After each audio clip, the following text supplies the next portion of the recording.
আমার বহুদিনের একটা ইচ্ছা ছিল জিম করবেট ন্যাশনাল পার্কে যাব। আমাদের পাহাড় ভ্রমণ শেষ করে জিম করবেটের দিকে এগোলাম। যাওয়ার আগে রামনগরে আমাদের 8 দিনের সঙ্গী গাড়ি এবং ড্রাইভারকে বিদায় জানালাম। বিদায় জানিয়ে জঙ্গল সাফারি জিপে শুরু করলাম জিম করবেটের দিকে। এই জিম করবেটের ধিকালা জোনে ঢুকবো, তার গেটে পারমিট চেক করাবার জন্য আমরা দাঁড়ালাম সবাই। ওখানে ড্রাইভার আমাদের পারমিট চেক করিয়ে শুরু করলাম আমাদের যাত্রা ধিকালা জোন। শুনেছি ধিকালা জোনে নাকি বাঘ দেখা যায়। কি সুন্দর রাস্তা!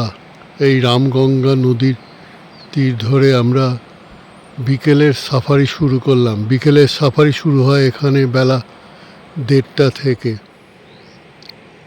এটা আমাদের ধিকালা জোনের থাকার জায়গা। এই কিচেন, প্রথমে যেটা দেখালাম সেখানে আমাদের কটেজ। এই সাফারিতে প্রথমেই বুনো শুয়োর, তারপরে একটা হাতি, দাঁতালো হাতি নদীতে, রামগঙ্গা নদীতে জল খেতে এসছে। দেখি কি কি ভাগ্যে আছে। হরিণ, স্পটেড ডিয়ার, সিংহলা।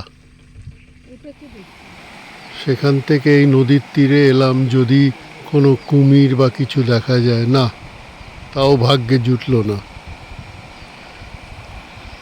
বাঘটা তো দেখাই হলো না।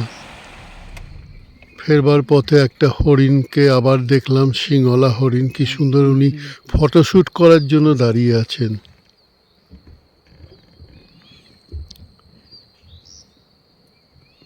পাশ থেকে ওনার বন্ধু হনুমান ক্রস করছে।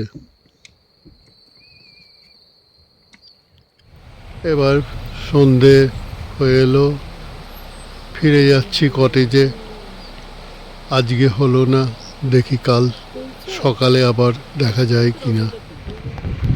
ভোরবেলা আবার 6:30 বেরোলাম সাফারি করতে জঙ্গলের পথে। এই জায়গায় দেখছি প্রচুর সাফারি জিপ দাঁড়িয়ে আছে। শুনলাম নাকি বাঘের দর্শন পাওয়া যাবে, দেখা যাচ্ছে। ক্যান্টার সাফারি ওই দেখালো। বুঝতে পারবেন কিনা জানি না, এই বাঁদিকে গুড়িটার ওখানে একটু হলুদ হলুদ ছোপ, ওইখানে একটি বাঘ বসে আছে।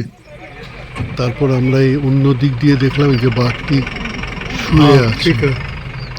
যাক, তবু বাঘের দর্শন হলো বোধহয়। শোয়া অবস্থায় দেখছি। অনেকক্ষণ অপেক্ষা করার পর হঠাৎ দেখি দুলকি চালে বাঘ মামা জঙ্গলের ভেতরের দিকে আরো চলে গেলেন।